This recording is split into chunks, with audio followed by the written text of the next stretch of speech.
कर्म का महत्व क्या है? क्या आपने कभी सोचा है कि आपके कर्म आपकी किस्मत को कैसे बदल सकते हैं? आइए समझें एक ऐसी कहानी जो हमें सिखाती है कि अच्छे कर्म करने से ही हमारी जिंदगी में सफलता और खुशियां आती हैं। इस कहानी का माध्यम बनकर हम एक बौद्ध भिक्षुक और उनके शिष्य की यात्रा पर चलेंगे जो कर्मों की महत्वपूर्ण सीख सिखाएगी। तो आइए इस सफलता की कहानी के साथ जुड़ें और जानें कि कैसे एक अच्छा कर्म आपको आपके लक्ष्य तक पहुंचा सकता है। एक बार की बात है, एक बौद्ध भिक्षुक और उनका शिष्य एक जंगल में कुटिया बनाकर रहा करते थे। बौद्ध भिक्षु अब बूढ़े हो चुके थे और उनका शिष्य अभी जवान था। बूढ़े बौद्ध भिक्षु एक बहुत ही बड़े ज्ञानी व्यक्ति थे। जब वे ध्यान करने बैठते तो 2-3 दिनों तक ध्यान ही करते रहते थे। उन बौद्ध भिक्षु के पास एक बहुत ही अनोखी शक्ति थी। वे ध्यान की अवस्था में भविष्य को भी देख सकते थे। एक दिन जब वह ध्यान कर रहे थे तो उन्होंने देखा कि आज से ठीक 8वें दिन उनके उस प्रिय शिष्य की मृत्यु हो जाएगी। उन्होंने अपने शिष्य को अपने पास बुलाकर कहा, मैं तुम्हें अगले 7 दिनों की छुट्टी देता हूं।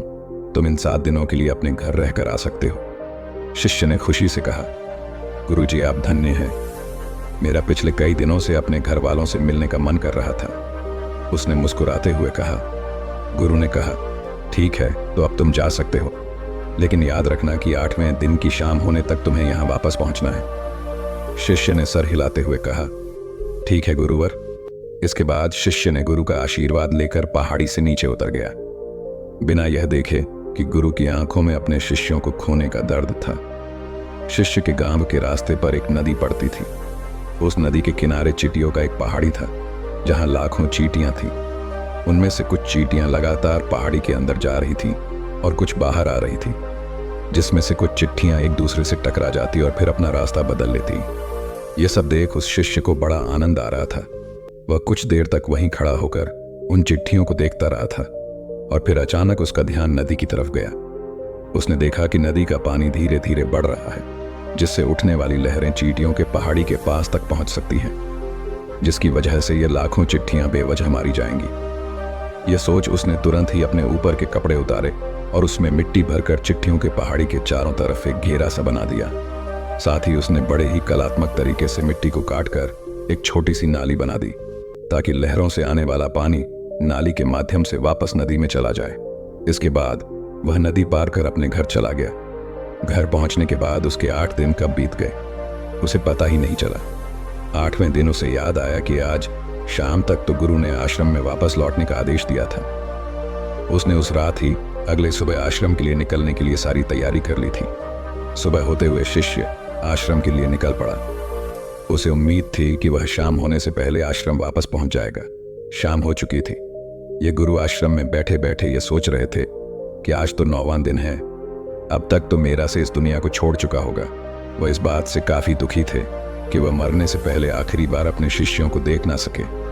गुरु बैठे हुए यह सब सोच ही रहे थे कि उन्हें दूर से एक इंसान जाता हुआ दिखाई दिया। उन्होंने ध्यान से देखा तो चौंक गए। अरे यह तो मेरा शिष्य है।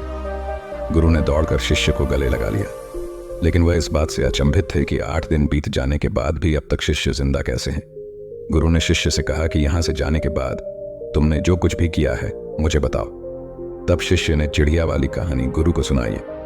कहानी सुनते ही गुरु को यह समझते देर न लगी कि शिष्य ने लाखों चींटियों की जान बचाई थी और उसके इसी कर्म का परिणाम है कि उसे एक लंबा और खुशहाली भरा जीवन प्राप्त हुआ है। कहानी सुनने के बाद गुरु के मुंह से अनायास ही निकल गया कि कर्म लौटकर जरूर आते हैं। अगर हम अपनी जिंदगी में देखें, इसे खुशी खुशी जीने का सबसे आसान तरीका है कि हम अच्छे कर्म करते रहे। इस कहानी की तरह यह जरूरी नहीं कि कर्म हमारी उम्र को लंबा ही करेंगे, लेकिन इस बात की गारंटी है कि अच्छे कर्म हमारी जिंदगी में आने वाली दुख और परेशानियों को कम जरूर कर देंगे। कर्मों का एक बहुत ही साधारण सिद्धांत है कि हम जो कुछ भी करते हैं उसका कई गुना लौट कर हमारे पास ही आ जाता है। फिर चाहे वो अच्छे कर्म हो या बुरे, दोनों ही कई गुना होकर हमारे पास आते हैं। अच्छे कर्म करने के लिए ये जरूरी नहीं कि हमारे पास पैसा ही होना चाहिए, और ना ही सिर्फ किसी की जान बचाना ही अच्छा कर्म कहलाता है। किसी असहाय की छोटी सी मदद करना भी अच्छा कर्म है। किसी डिमोटिवेशन इंसान को मोटिवेट करना भी अच्छा कर्म है। किसी दुख भरे इंसान को संतावना देना भी अच्छा कर्म हुआ था। कुल मिलाकर अगर हम किसी भी तरीके से किसी के दुख को कम कर पाए तो वह एक अच्छा कर्म है। और जैसे गलत कर्म करने से हमें बुरा लगता है और दुख भी होता है, ठीक उसी तरह अच्छे कर्म करने से हमें सुख की अनुभूति होती है। इसलिए अगर अपनी जिंदगी में खुश रहना चाहते हैं तो हमें आज से ही दूसरों के दुख दर्दों को कम करने की कोशिश शुरू कर देनी चाहिए और हम देखेंगे कि हमारी लाइफ अपने आप ही खुशियों से भर जाएगी। अगर आप इस कहानी को और भी लोगों तक पहुंचाना चाहते हैं तो इस वीडियो को लाइक करें और अगर कहानी अच्छी लगी हो तो हमारे चैनल को सब्सक्राइब जरूर करें।